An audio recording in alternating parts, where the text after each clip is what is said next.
Supreme കോടതിയുടെ ഒരു സുപ്രധാന നിരീക്ഷണം വന്നിരിക്കുന്നു. ക്രീമി ലെയർ ആയിട്ടുള്ളവർ ജാതി സംവരണത്തിൽ സംവരണം കിട്ടി മുന്നിലേക്ക് വന്നു കഴിഞ്ഞാൽ പിന്നെ സംവരണം ഒഴിവാക്കേണ്ടതല്ലേ എന്ന്. അത് ശരിയാണോ? അങ്ങനെ അല്ല, അതിനെ പലപ്പോഴും നമ്മളിതിനെ വളരെ തെറ്റായി ധരിച്ചിട്ടാണ് ഇതിനെ സമീപിക്കാറുള്ളത്.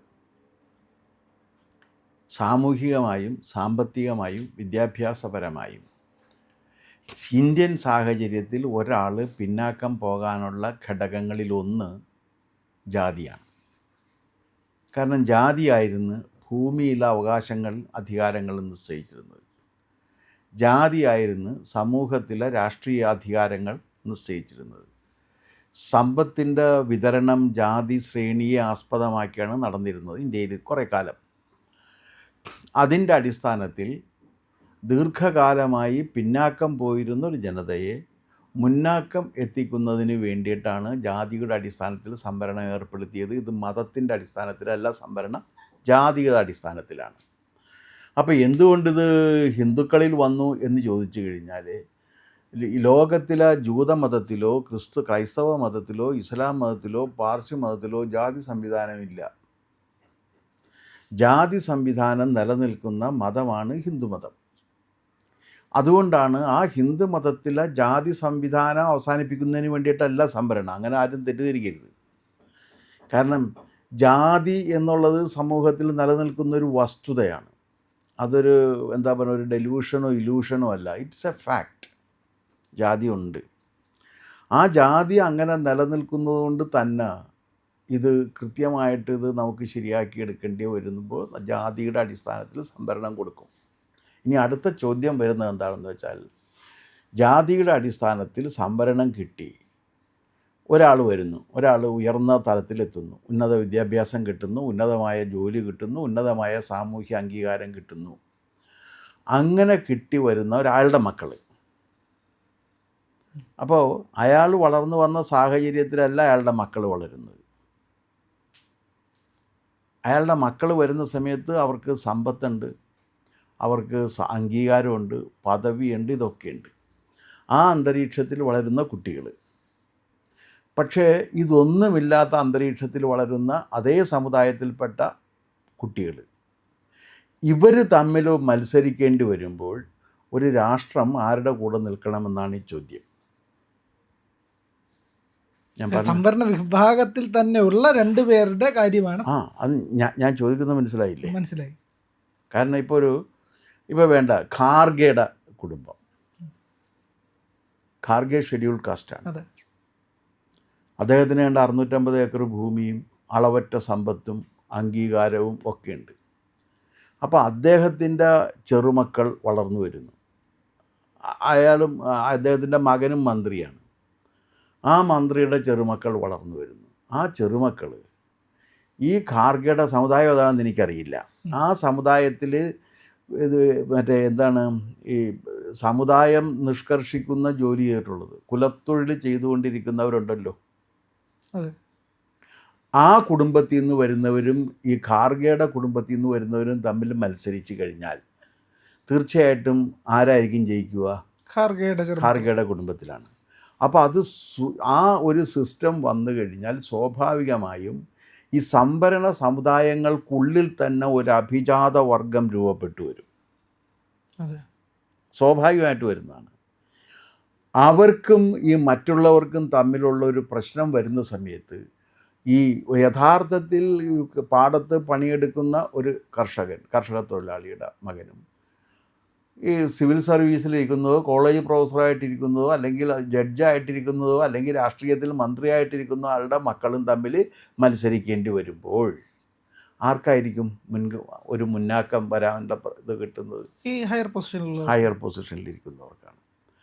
അത്തരം സന്ദർഭങ്ങളിൽ എന്ത് വേണം എന്നൊരു ചോദ്യം ചോദിക്കണ്ടേ? നിയമം ഇതാകണ്ടേ? ഈ സംവരണം കൊടുത്തിരിക്കുന്നതിൻ്റെ ലക്ഷ്യം സംവരണം അനുഭവിക്കുന്ന സമൂഹത്തിൽ ഒരു അഭിജാത വർഗത്തെ സൃഷ്ടിച്ചെടുത്ത് നിലനിർത്തലല്ല. ആ സമൂഹത്തിലെ ഏറ്റവും താഴെ തട്ടിലുള്ള അല്ലെങ്കിൽ അതിൻ്റെ കുലത്തൊഴിലുകൾ ചെയ്ത് ജീവിക്കുന്നവരുടെ വിഭാഗത്തിൽ നിന്ന് അവരുടെ കുട്ടികൾക്ക് ഇതിനകത്ത് പ്രിഫറൻസ് കൊടുക്കലാണ്. അങ്ങനെയാണ് എന്നുണ്ടെങ്കിൽ ആർക്കാണ് മുൻഗണന കൊടുക്കേണ്ടത്? ഫസ്റ്റ് ജനറേഷന് കൊടുക്കണം. ഒന്നാം തലമുറക്കാണ് കൊടുക്കേണ്ടത്. സംവരണം ലഭിക്കുന്ന സമുദായത്തിലെ ഒന്നാം തലമുറക്കാർക്കാണ് സംവരണത്തിൻ്റെ ആദ്യത്തെ ഭാഗം കൊടുക്കേണ്ടത്. അവരില്ലെങ്കിൽ ആ സമുദായത്തിന് തന്നെ കൊടുത്തോളൂ, ഒരു വിരോധമില്ല. സംവരണം ആ സമുദായത്തിന് പുറത്തേക്ക് പോകണ്ട. പക്ഷെ അകത്ത് ഉള്ളവരാ ഇവരെ തന്നെ വീണ്ടും വീണ്ടും വീണ്ടും പരിഗണിക്കണമെന്നൊരു ചോദ്യം വരില്ലേ? അപ്പോൾ മുൻഗണന ആർക്ക് കൊടുക്കണം എന്നൊരു ചോദ്യമാണ് അതിനകത്ത് കോടതി ഉന്നയിച്ചിരിക്കുന്നത്. ആർക്ക് വേണം മുൻഗണന കൊടുക്കാൻ? ഒരു മെഡിക്കൽ കോളേജ് പ്രൊഫസറുടെ മക്കൾ, അച്ഛനും അമ്മയും മെഡിക്കൽ കോളേജിലെ പ്രൊഫസേഴ്സ്, ധാരാളം ഉദാഹരണങ്ങളുണ്ട്. ഒരുപാടുണ്ട്. ജുഡീഷ്യറിയിലുള്ളവരുണ്ട്, ഉണ്ട്. പിന്നെ ഇത് അക്കാഡമിക്സിലും യൂണിവേഴ്സിറ്റികളിലും ഉള്ളവരുണ്ട്, രാഷ്ട്രീയത്തിലുള്ളവരുണ്ട്, സിവിൽ സർവൻസ് ഉണ്ട്, ഇങ്ങനെ പലതരത്തിലുള്ളവരുണ്ട്. അവർക്ക് ആ ഒന്നാം തലമുറ അങ്ങോട്ട് കടന്നു വരുന്ന സമയത്ത് അവർ ഒരുപാട് കഷ്ടപ്പെട്ടാണ് വന്നേക്കുന്നത്.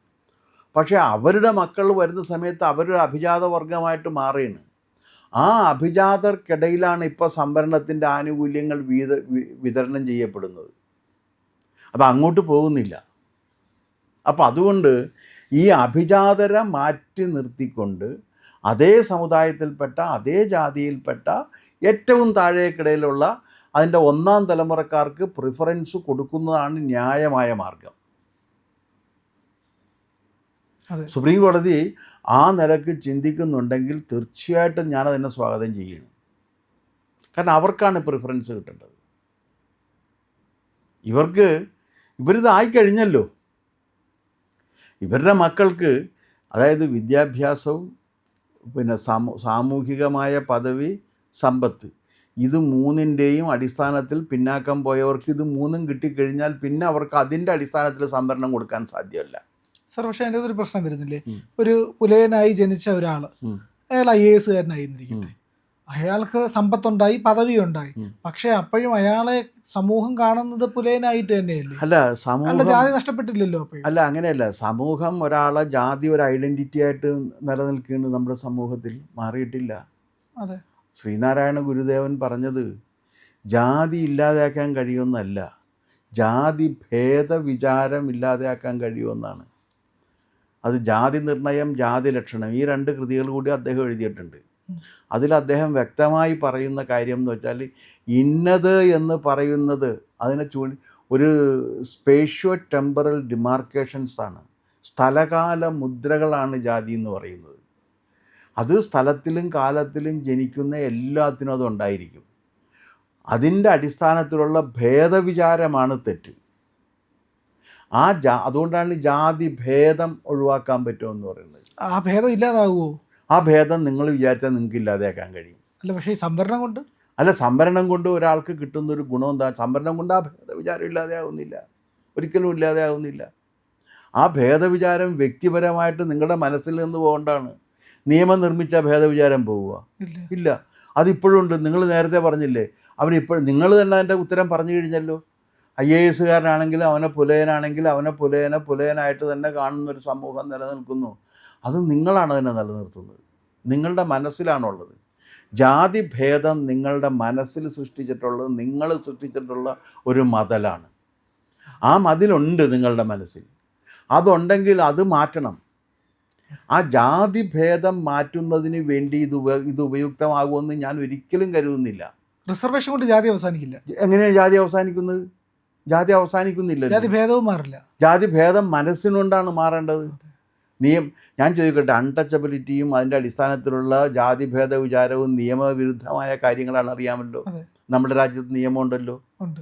എനിക്ക് ബോധ്യപ്പെട്ടൊരു കാര്യം, കേരളത്തിൽ 2 ജില്ലകളിൽ അയിത്തം നിലനിൽക്കുന്നുണ്ട്. ഒന്ന് പാലക്കാടും പിന്നെ ഒന്ന് കാസർഗോഡുമാണ്, ഉൾഭാഗങ്ങളിൽ. ഞാൻ പാലക്കാട് ചിറ്റൂർ കോളേജിൽ പഠിപ്പിച്ചിരുന്ന കാലത്ത് കേരള കൗമുദി പത്രത്തിൽ ഒരു ചെറിയ വാർത്ത വന്ന്, അവിടുത്തെ ഏതൊരു പൊതു കിണറ്റിൽ നിന്ന് ദളിതരെ വെള്ളമെടുത്തതിൻ്റെ പേരിൽ അവരെ തല്ലിയെന്നും പറഞ്ഞുണ്ട്. എന്നിട്ട് എനിക്ക് പരിചയമുണ്ടായിരുന്ന ഒരു ക്രിസ്ത്യൻ പാതിരി അവിടെ പോയിട്ട് നിരാഹാരം ഇരുന്ന്, ഞാൻ അദ്ദേഹത്തെ അവിടെ പോയി കാണുകയും ചെയ്തിരുന്നു. അപ്പോൾ ഞാൻ ശ്രദ്ധിച്ചൊരു കാര്യം, ആ panchayat president, block panchayat member, panchayat president, block panchayat member, block panchayat president, ജില്ലാ പഞ്ചായത്ത് മെമ്പർ, ജില്ലാ പഞ്ചായത്ത് പ്രസിഡൻറ്റ്, പിന്നെ MLA MP എല്ലാം മാർക്സിസ്റ്റുകാരുമായിരുന്നു. പക്ഷെ ഇതും പോകുന്നില്ല.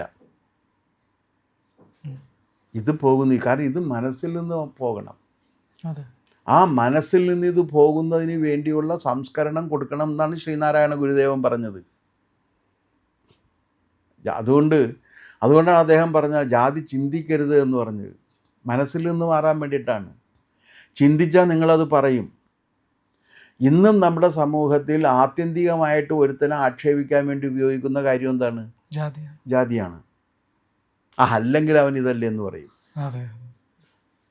അവന് വേറെ എന്ത് യോഗ്യത ഉണ്ടെന്ന് പറഞ്ഞാലും ഒരുത്തനെ അപമാനിക്കാൻ വേണ്ടിയിട്ട് മനുഷ്യർ ഇന്നും ഉപയോഗിക്കുന്ന ഒരു ഏകകമാണ് ജാതി. അത് കാരണം എന്താണെന്ന് വെച്ചാൽ ഓരോ ജാതിയും വിചാരിക്കുന്നത് അവരവരാണ് വലിയവർ എന്നാണ്. ഈ ജാതി നിലനിന്നത് ഒരു വലിയ മെക്കാനിസത്തിൻ്റെ ഭാഗമായിട്ടാണ്. മുകളിലുള്ളവനെ തൊഴുകയും താഴെ ഉള്ളവനെ തൊഴിക്കുകയും ചെയ്തുകൊണ്ടാണ് നിൽക്കുന്നത്. നായർ പോയിട്ട് നമ്പൂരിയുടെ മുമ്പിൽ നിന്ന് നമ്പൂരി പറയണ മുഴുവൻ ഇതും കേൾക്കും. തിരിച്ചുകൂടെ വന്നിട്ട് ഈഴവനെയും പുലയനെയും അരയനെയും ഇവൻ തെറി പറയും. അരയനും ഒക്കെ എന്ന് വെച്ചാൽ അവനെയൊക്കെ താഴെയുള്ളവന് തെറി പറയും. അങ്ങനെ ഇതൊരു എന്താ പറയേണ്ടത്, ഇങ്ങനെ ഒരു സിസ്റ്റമാറ്റിക്കായിട്ട് ഇങ്ങനെ നിന്നിട്ടാണ് ഇത് പോകുന്നത്. അല്ലാണ്ട് എല്ലാവരും ഒരുമിച്ച് ആചരിച്ചുകൊണ്ടാണ് ജാതിഭേദം നിലനിന്നത്. അല്ലാതെ നമ്പൂരിമാർ മാത്രം ബ്രാഹ്മണർ മാത്രം ആചരിച്ചിരുന്നായിരുന്നെങ്കിൽ ഇത് എന്നേ ഇല്ലാതെ ആയിപ്പോയനെ. ശരി സാർ, പക്ഷേ എൻ്റെ ഒരു പ്രായോഗികത ചോദിക്കട്ടെ. അതായത് ജാതി അടിസ്ഥാനത്തിൽ ക്രീമി ലെയർ ഉണ്ട് എന്ന് പറയുന്നു. അതെങ്ങനെ വർഗീകരിച്ചെടുക്കും? അതെങ്ങനെ? അല്ല, അതിന് നമ്മൾ ഒബ്ജക്റ്റീവായിട്ടുള്ള സ്റ്റാൻഡേർഡ് ഉണ്ടല്ലോ, ഇപ്പം തന്നെ ഉണ്ടല്ലോ.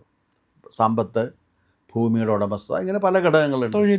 തൊഴിൽ, ഇതൊക്കെ വെച്ചുകൊണ്ട് ചെയ്യാൻ പറ്റും. എങ്കിലും സമുദായ സംഘടനകളൊക്കെ സമ്മതിക്കുമോ? അല്ല, ഇത് ഇപ്പോൾ കോടതി തീരുമാനിക്കുന്നത് സമുദായ സംഘടനകളുടെ സമ്മതം വാങ്ങിച്ചുകൊണ്ടല്ല. നിയമനിർമ്മാണമല്ല, കോടതിക്ക് പറയാമല്ലോ. കോടതി തീരുമാനം എടുക്കുന്നത് സമുദായ സംഘടനകളുടെ സമ്മതം വാങ്ങിയിട്ടല്ല.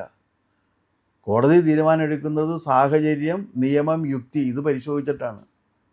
നമ്മുടെ ഭരണഘടന എന്തിനാണ് സംവരണം ഏർപ്പെടുത്തിയിരിക്കുന്നത്, ആ ലക്ഷ്യം എന്താണ്, ആ ലക്ഷ്യത്തിലേക്ക് എങ്ങനെ എത്താൻ കഴിയും, ആ ലക്ഷ്യത്തിലേക്ക് എത്തുന്നതിന് വേണ്ടിയിട്ട് എന്ത് ചെയ്യണം എന്നാണ് കോടതി. അല്ലാണ്ട് സമുദായ സംഘടനകൾക്ക് വ്യത്യസ്ത അഭിപ്രായങ്ങൾ കാണും.